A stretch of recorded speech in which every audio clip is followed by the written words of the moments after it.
Good evening. This is our day 9. Tomorrow is our day 9 actually. Friday. So I have some good news. Well, you already know that, but it doesn't hurt repeating. On Monday is Martin Luther King Day. We have no classes, and our last day of classes is day 10. That would be Tuesday. So you'll have a weekend for yourselves. I don't want to burden you over this weekend. Enjoy it, take a little break for the last chapter, and then on Wednesday we do the final. And actually, the essay topic I haven't posted yet, but I will as soon as I get to it tomorrow morning probably. It's Motown music, its role in American culture and its effect on race relations in the 50s and 60s when Motown was at the top of its game. So anyways, today we have chapter 28, and this is called here in the textbook Unraveling. What was unraveling? Oh, you name it.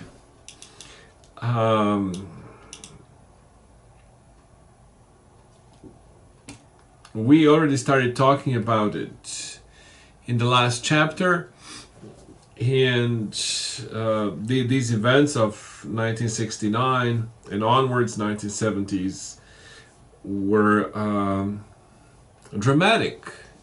It represented a great change. First of all, it was associated with the war in Vietnam, but it wasn't just about the war in Vietnam. That is, the big political crisis was at this Democratic Convention in 1968, when anti-war Democrats actually managed to force President Lyndon Johnson not to run again for office, which was quite a shock, and then put forward an establishment candidate, which was a pro-war candidate, the guy who continued the policies of Kennedy and Johnson. And then there was another Kennedy, Robert Kennedy, who seems to have been much more progressive or radical, if you will, than his brother John. So he was also assassinated, and you have assassination of Martin Luther King, and so anyways, that's the unraveling. Or maybe the unraveling might refer, the unraveling also refers to,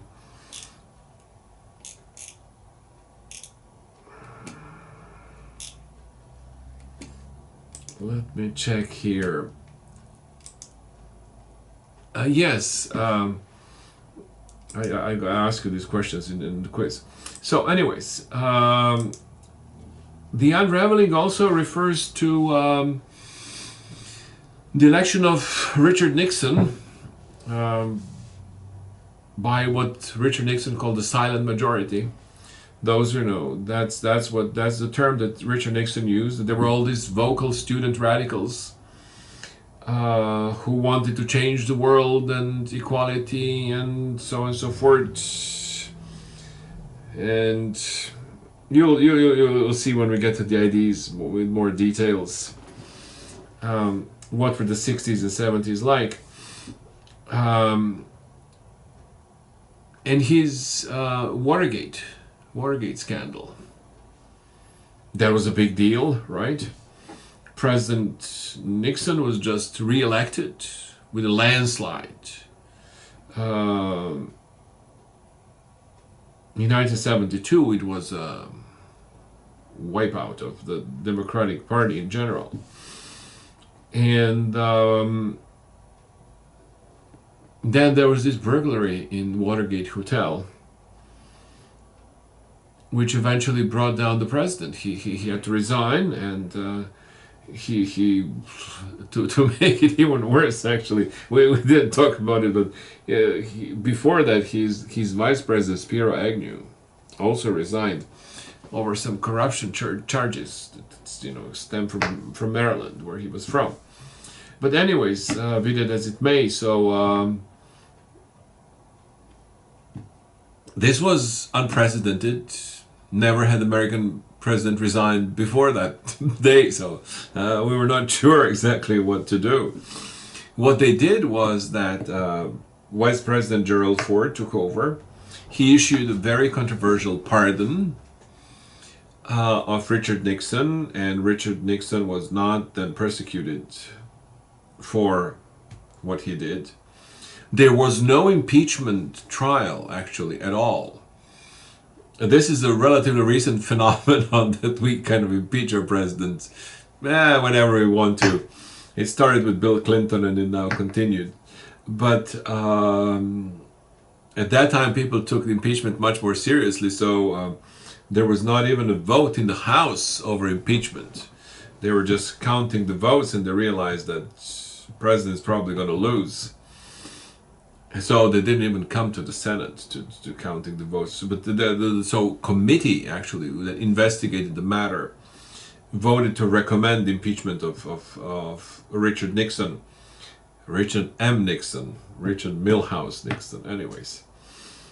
And I'm thinking there is this joke from Seinfeld. What does M in Richard M. Nixon stand for? So anyways, be that as it may. He was the committee in the House recommended his impeachment, and the House would have followed. The Democrats had the votes to impeach him, and he didn't wait for it to happen. He resigned before that. And one of the interesting things was a little known detail. Well, little known. It's known. It's just we don't mention it that often. The new vice president was elected. That was Nelson Rockefeller, former governor of New York, who represented the last of these old-style Republicans. You'll see in the next chapter what I'm talking about. There is going to be a change in the Republican Party with the election of Ronald Reagan. It became much more a conservative party. Conservative libertarian, that's something. We'll leave that for next time, that part. But Nelson Rockefeller represented this last of old-style Republicans who apparently spent a lot of money here in New York City. He was involved in all sorts of projects from World War II onwards, including the building of United Nations down on First Avenue in the city, and the Lincoln Center. The idea and the money came from Nelson Rockefeller, and the reason I'm talking about him, there is this name Rockefeller Republicans, which means these Republicans that are moderate and not conservative, so to speak. So anyways, so that's just a minor point. A lot of people actually accused Nelson Rockefeller that he bankrupted the city of New York. That as soon as he left office in the 70s, New York was in big trouble, and requested the federal bailout by President Ford, which was refused. And there were front pages of every New York newspapers saying here, Ford to New York City, drop dead. Anyways, you might want to Google that and have a look. But the problems of New York City in 1970 and America in 1970 were very, very real. There was crime, there was, poverty, thing that we call stagflation. That's something that you need to remember. It means stagnation and inflation, so no economic growth and inflation, the rise of prices. This stagflation was not just a specialty of the United States. It spread all over the Western world like a malaise, as they call it at that time. And that's why you were doing these economic theories of Maynard Keynes and Milton Friedman, the opposing views, and they are related to this particular issue. Because there is a unity of economic policy of both parties, Democrats and Republicans, from New Deal all the way to Eisenhower administration and then through Nixon administration. They used very, very often government intervention. Two examples were, Richard Nixon actually tried several times to control the prices of various things in the market, which today would be considered a lunacy. That nobody would suggest that. Very, very few economists would suggest that. But who knows? These things come back. So, anyways, and the other example is Eisenhower, who proposed the Eisenhower freeway system, which is one of the largest public projects in the history of the United States. So you have examples of two Republican presidents implementing these government controls and stimulation of the economy, government involvement in the economy. And this was coming to an end. It turned out it was a dead end. There was no light at the end of that tunnel. And so this became obvious in the 1970s. It already under President Jimmy Carter, who was a Southern Democrat, and who came as America. He decided to elect in 1976 a complete anonymous, a unknown figure. He was very little was known about him, except that he was a religious guy, that he was a peanut farmer, and that he was from the South, and he was I think also he had military service, and he was an honest man. And that's what America was looking for after Richard M. Nixon. So anyways,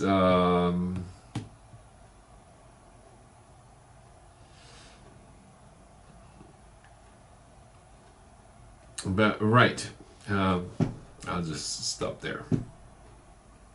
I'm thinking again, Seinfeld, there is an episode about impeachment, and that makes a mockery of Richard Nixon leaving the White House and so on and so forth. So anyways, if you're watch Seinfeld and a fan of that show, then you might get it. Otherwise, it doesn't really matter.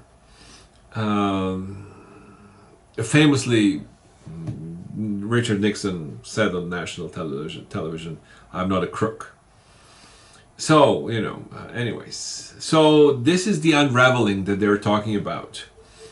Among the ideas, we have a couple of people associated with this unraveling in chapter 28. Okay, we have Henry Kissinger, who was Nixon's main negotiator in Vietnam. And that is really the reason of Nixon's popularity. Nixon came to power promising that he will end the war in Vietnam.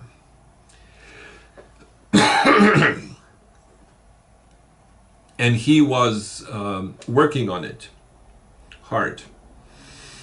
The Democratic Party was the one that started the war in Vietnam. It was a pet project of John Kennedy and Lyndon Johnson.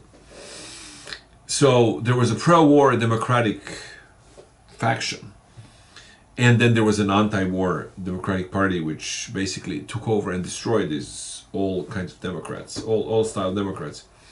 So anyways, Henry Kissinger was a main negotiator during the Vietnam, and he eventually made the peace deal. That deal didn't stick. So anyways, there are a lot of complications, but very interesting figure. He also represents a new thing in international politics. Nixon's desire to end the war in Vietnam also led to a policy that we call détente, which is a French word, and it means easing of tensions. And that meant, easing of tensions between the United States and the Soviet Union during the Cold War. That was a new thing, which involved control of the arms race, reduction of the amount of nuclear arsenal, nuclear bombs in the arsenal, and so on and so forth. So in general, this was called détente, and it was invented and practiced by Henry Kissinger.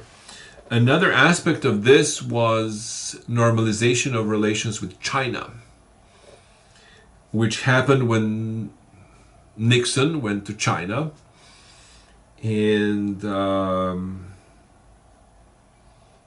laid the groundworks for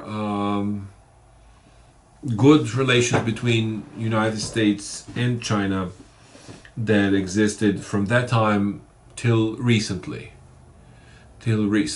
It was only a couple of years ago that started to a kind of a new Cold War to flare up between the United States and China.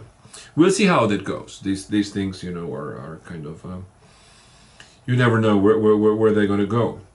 So, anyways, that was Henry Kissinger.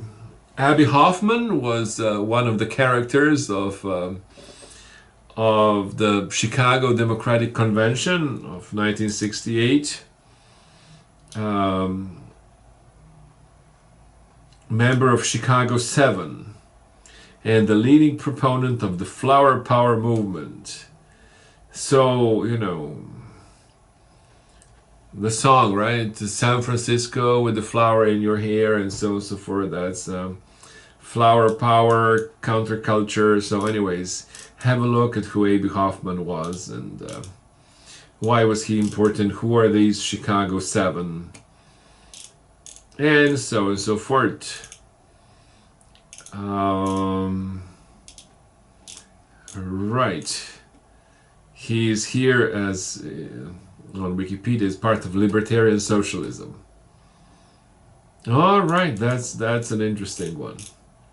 Okay, so Abby Hoffman. We have Richard J. Daley. Watch out that J, because there are several of these Daleys. But we're talking about the old master of city politics in Chicago, Richard J. Daley. Famous or infamous mayor of Chicago, who allegedly elected Kennedy president. That was the accusation that kind of was again and again repeated from that election between Kennedy and Nixon after Eisenhower left office. And Richard J. Daley also was the host of this Democratic convention where the anti-war Democrats and people like Abby Hoffman just erupted on the scene and stole the show. And Richard J. Daley's policemen were those who were beating those hippies on the streets of Chicago. So, be it as may. We have, I have here Timothy Leary. Fascinating figure. He was a psychologist from Harvard and experimented with LSD and kind of lost his mind by doing so. Anyways, he sort of dropped out of his career as a psychologist and became sort of a guru, and eventually actually he left the country and oh gosh, if I recall correctly, he went to fight in Algiers for the Algerian liberation movement. So anyways, but he was a symbol of a generation. One of the demands of the generation of the 1960s was a much more relaxed attitude towards drugs. Softer drugs and harder drugs. That's why, it was Richard Nixon who invented the war on drugs. It's just the opposition to this one. And Timothy Leary tried to argue that, drugs would free your mind, expand your horizons. So, anyways, those were the things that were popular in the 1970s and 60s and 70s. Timothy Leary. He was a kind of a guru of a generation. Anyways, and finally we have number 5, G. Gordon Liddy. One of the interesting figures from the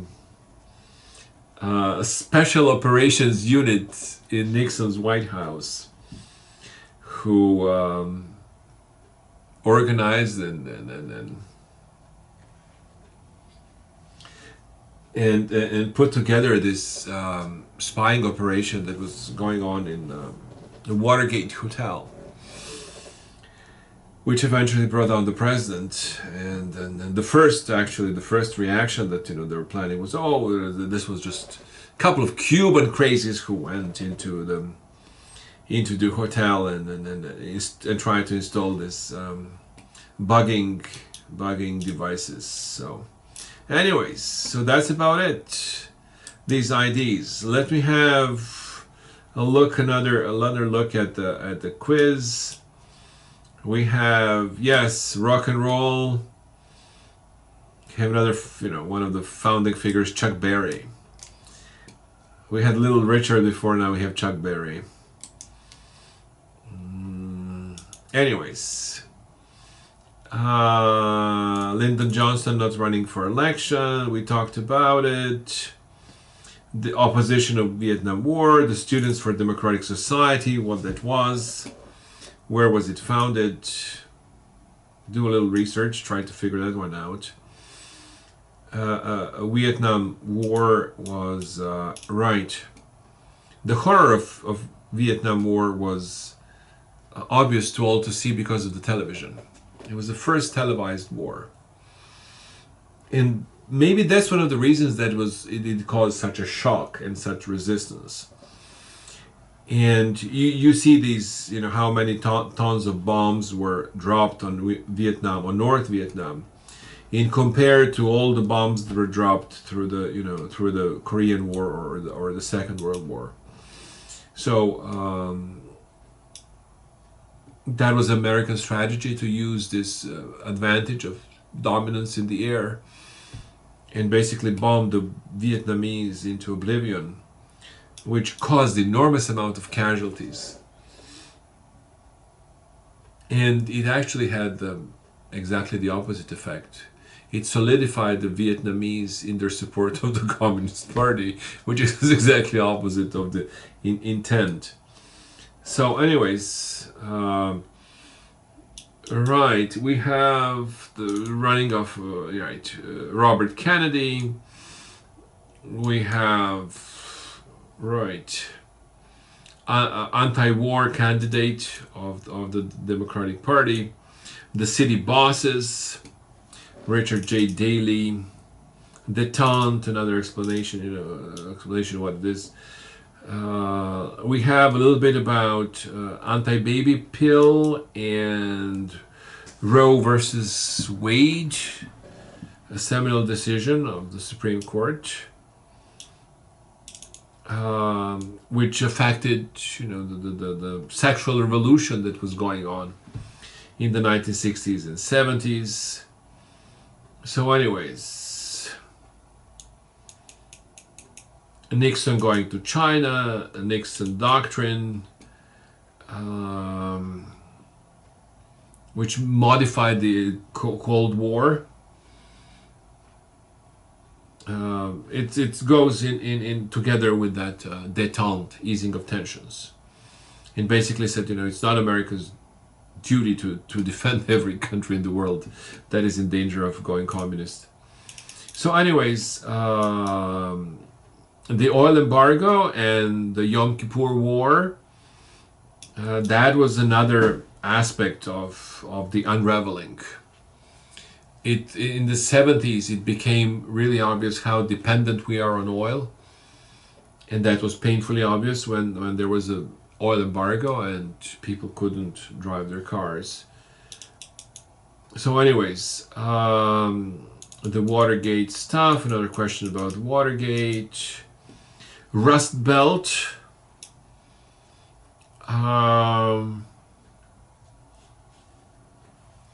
Is the aspect of this stagflation thing.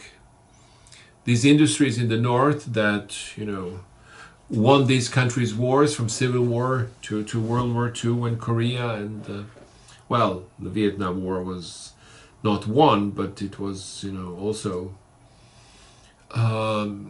industrial Midwest contributed a lot to the fighting of that war, building, airplanes and helicopters and all sorts of vehicles and things of that sort. And then the worst case is probably the city of Detroit, the most tragic example of decline, that lost enormous amount of these manufacturing jobs. And actually the worst was yet to come. The riots in Detroit in 1967 that happened were just the beginning of the decline of the city.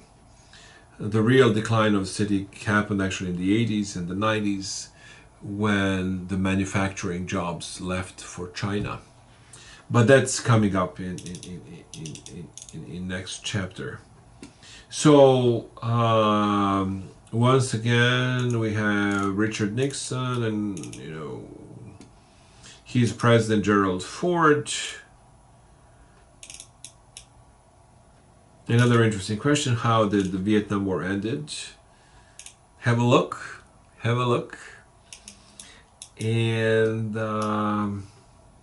right, decriminalization of homosexuality, or a declassification of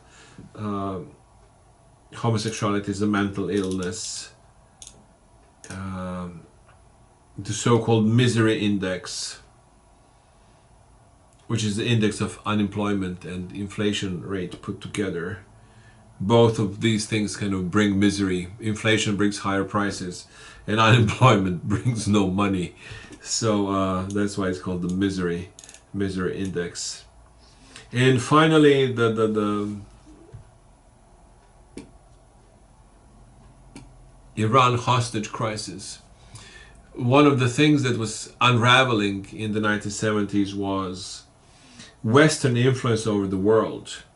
And you see this in particular in Iran, where Islamic Revolution happened, in a fascinating event in world history, because up to the revolution in Iran, the rest of the world followed European example. And that is, European politics and culture and economy originates from the Enlightenment. You can say that. The idea of democracy, of nation state, those are ideas of the Enlightenment. And for centuries, this was a role model for the rest of the world that was followed without much questioning. Until this cleric from Iran, who was living in Paris actually, and was very, very familiar with the West, but he rejected the Western values lock, stock and barrel, and said, no, Iranians should abandon this idea to follow the Western models and should embrace Islam and build their own culture on the basis of Islam. This was a shock for a lot of people, and it led, of course, to confrontation with the United States. Iranian students spontaneously, but they were pushed so by the leadership of the Iranian Revolution. They took hostages from the American embassy, and that was quite a scandal that made the last days of the Jimmy Carter administrations really, really bitter ones. Because Jimmy Carter tried to to free those hostages, but he failed. He sent the troops, the Marines, to rescue the hostages, and there was an accident in the desert of Iran. A helicopter fell, and it didn't work. So it was a humiliation upon an embarrassment upon a disaster. So anyways, so that's all what I have for you guys this Friday. This chapter is now available. It's all published, and for you to finish it, and then take a day off on Monday, and we continue on Tuesday, and we do the final on Wednesday. All right. See you tomorrow for our regular meeting.